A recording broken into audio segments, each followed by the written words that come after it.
You describe your work as light force meditations.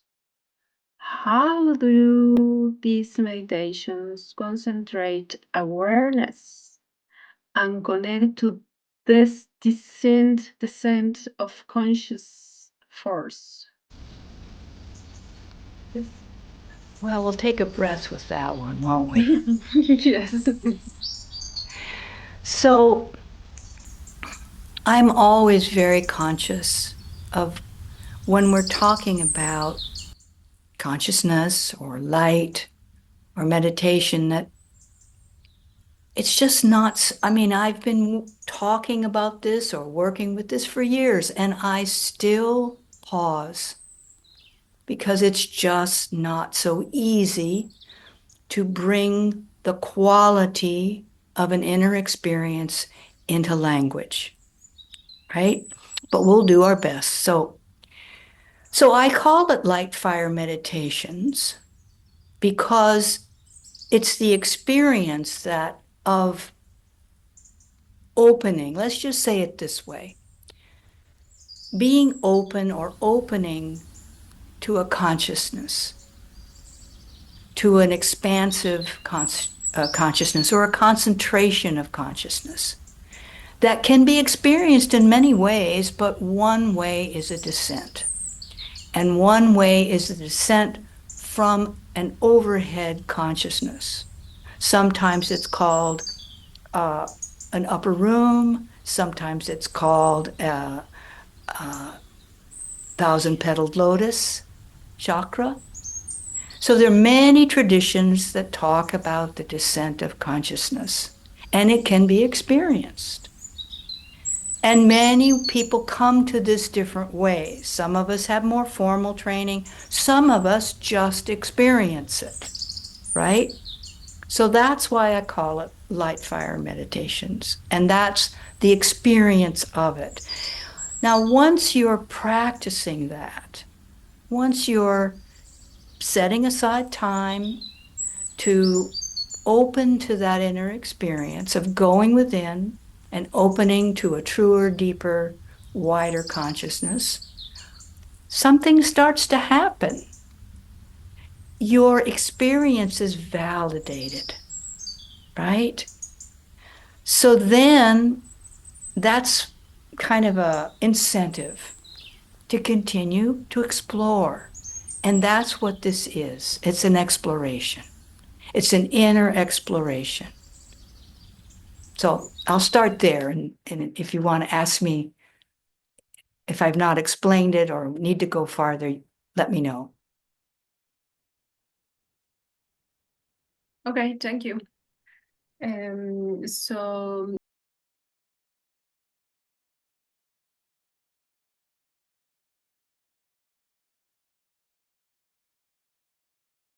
your works is titled Dawn of Flame Beings, Mythology of a Cosmology.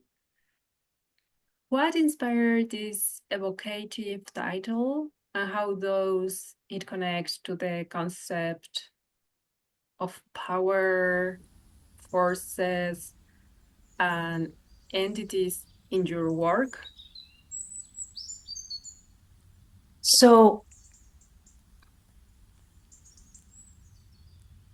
this is the book, and this is the cover. So, and I can show it more, but the title is from this book called The Dawn of Flame Beings, and the author is Pravir Malik.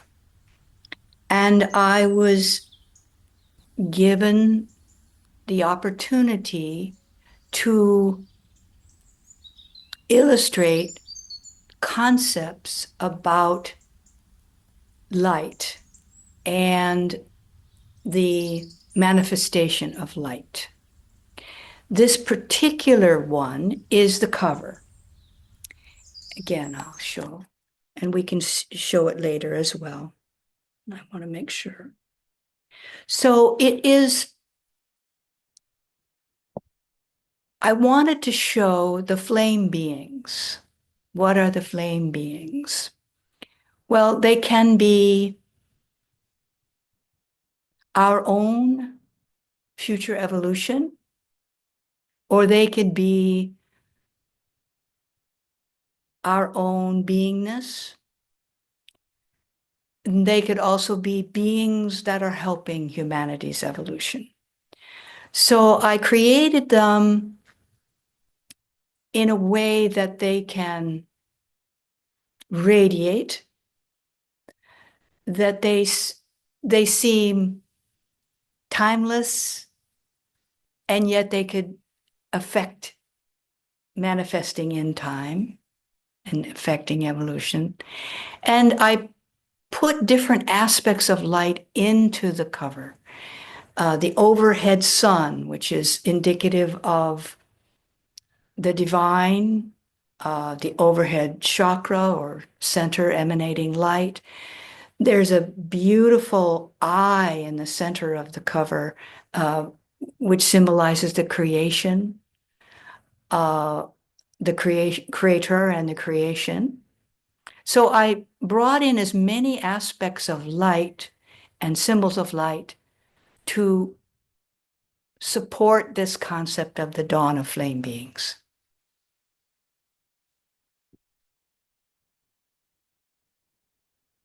That is a very nice. Thank you. I mean, I even some things I don't understand. Yes. And you can ask. Yeah, but I mean, I don't know if I'll do, it's always so fun, right? What's nice here, Claudia, is that we can move through our different languaging as best we can, right? Because then we're doing a service to your audience. yeah, yes. I mean,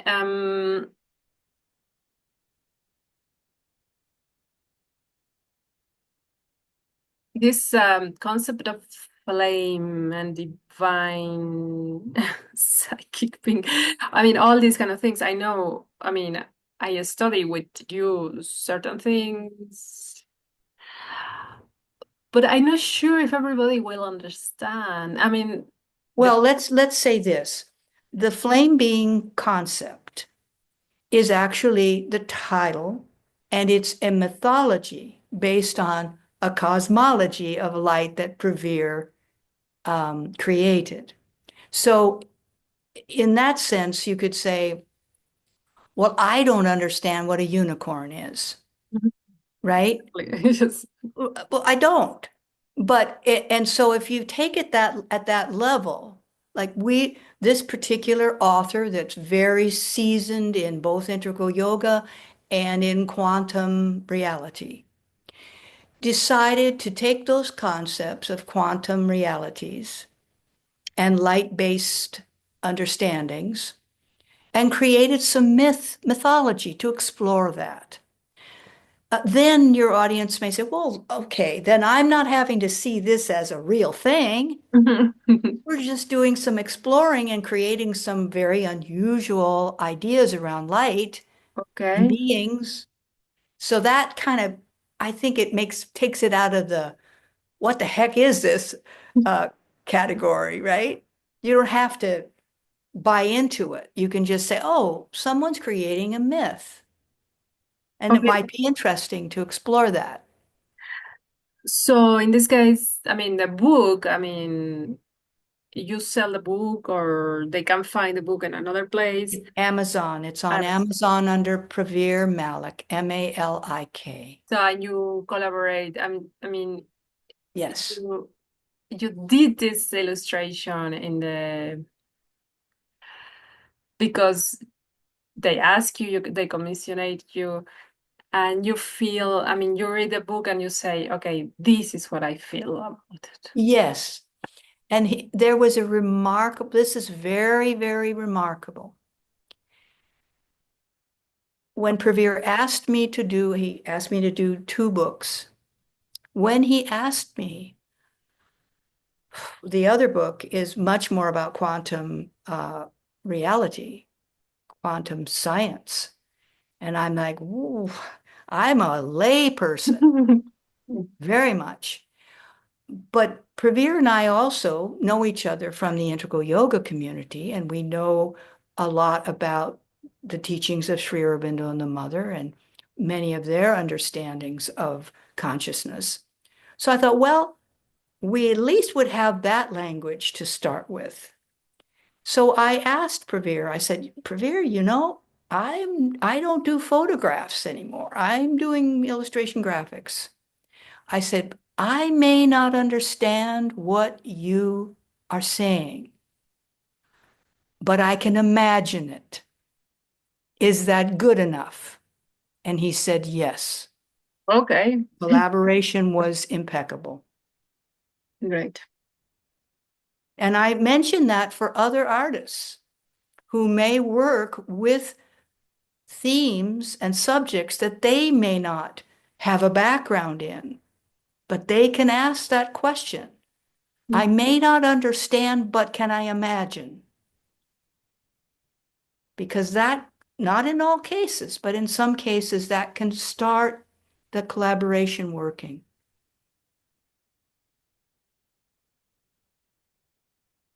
Okay, thank you.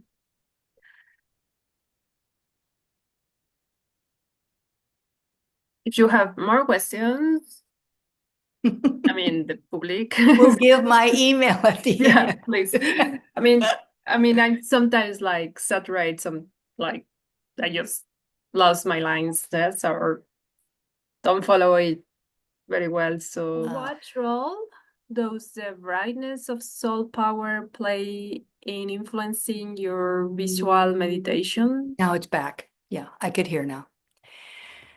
Okay, again, that's another take a breath. So I'll start with, again, repeating that with integral yoga practice, in my case, there is this opening to the influence of the soul or psychic being from a place behind the heart. And Sri Aurobindo mentions the quality of soul fire. Sometimes it's called Agni Pavaka. I guess that's the surrendering fires in Sanskrit. And because I've worked with the descent of light fire, it's been easy for me to extend and include this very powerful center and quality of the divine, a spark of the divine that can become a soul personality. So having that be one of the essential practices that I do, it's only natural that that would be in my consciousness when I'm creating, or I might even want to explore that visually. And again, we've been talking about this quality of digital media that can bring in brilliance, that can bring in, I was going to say, a shininess. It can bring in, and it also can bring in I want to say this, a dimensionality. Because, when you're talking about inner experience, going within, then if you can see in the image that you're going within and radiating out, that will help people connect to that possibility. So those qualities I was talking about earlier, that ability to shift color and transparency, being able to layer, to get subtlety, to get, it's easy to create centers, radiating lines. It's easy to have dimensionality by repetition and going backwards into a drawing. And then the brilliance and the subtlety working with the opacity qualities can make something sharp, faded. It can make something crisp or feathered. So you can get many, many, many, many aspects of light on the digital canvas. Okay. Thank you. I was like thinking also, um, uh, this is out of the guion that we have. Um, what is importance to make? Why is important for an artist to look for the beauty? Why is it important to look for the muse? For the beauty. For Oh, the the beauty. beauty. Oh Why? my. Yeah, why? It's like, I mean, because yesterday I was interviewing another artist just, and he say, I look for the ugly. And he make ugly things just, and he doesn't care if people reacting and say this is ugly, and he's like happy of the reaction. So in your case, why an artist? I mean, I know these artists have his own point of view and personality Yes. and kind of things, but in your case, I see that you focus more in meditation and the divine. Why do you think is the beauty is more connected with the divine? Why? I mean, why we have this point of view? Well, that's a very If you want, you can like answer it in another moment. Yes. no, no, no. It's just that I think it's a very important question. I Okay. think it's something that you know we can consider from a number of vantage points. So we can say we all have our own worlds, right? We all have our own views, but we do seem as a species to have some commonality. And let's say often truth is valued, often beauty is valued, right? Across traditions, often goodness is valued. So I would pose the question because it seems true for me. I think we're wired for beauty. I think that it nourishes us. And if you're nourished by it and you're lucky enough to create it, it becomes part of your nourishment.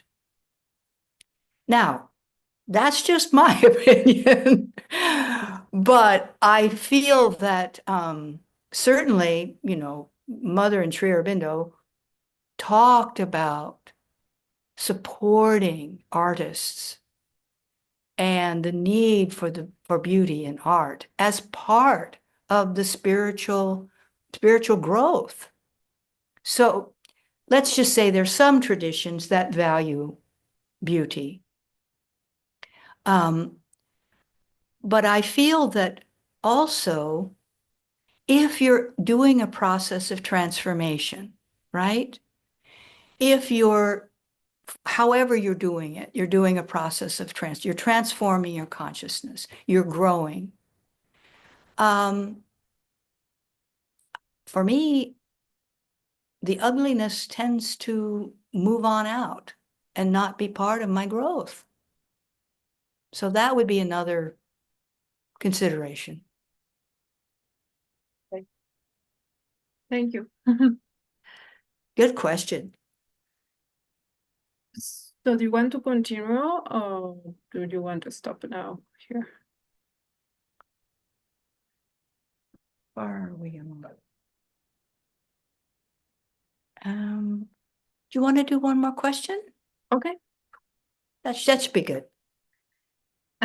How has your color and shape evolved over the years through your ongoing exploration of light-based medium? So, one of the things that was enjoyable Mhm. about preparing for our interview was I was looking at my work over time. And again, because we're talking about the advantages, maybe the disadvantages, but what I'm using digital media for, I got to think about this of, what have I been, what did I develop over time? What have I worked with? And one of the things that's been especially uh, interesting is that over time, I've shifted, well, I mentioned this, but I've shifted from mythic content to energy states and consciousness. And what shapes I used when I started, the thing about digital media is that, especially illustration graphics, is that you have a record that's editable and reusable. Everything can be repurposed, right? Because, and this is a little technical, but when you're drawing a shape, for instance, with a digital illustration tool, it can be made larger or smaller with no loss of quality when it is displayed or printed. So no matter what I've done, it is still alive to be kept intact or evolved. So the shapes, the color palette, the layers, always keep a quality of your illustration in layers. You can also flatten it when you want to make it less memory intensive for printing, but you always keep that editability. And that suits evolution. It suits the evolution of your craft. So I've tried to be very good about archiving. Oh my goodness, save, save, save, and have more than one hard disk and so on.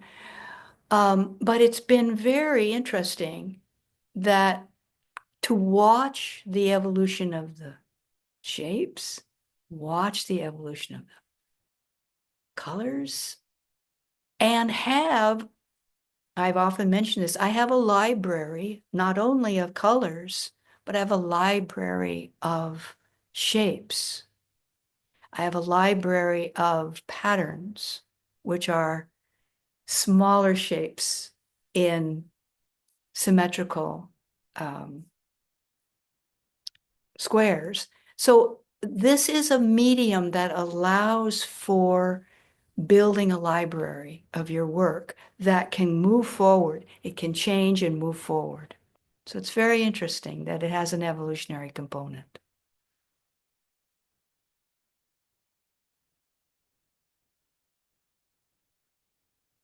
Thank you, Margaret.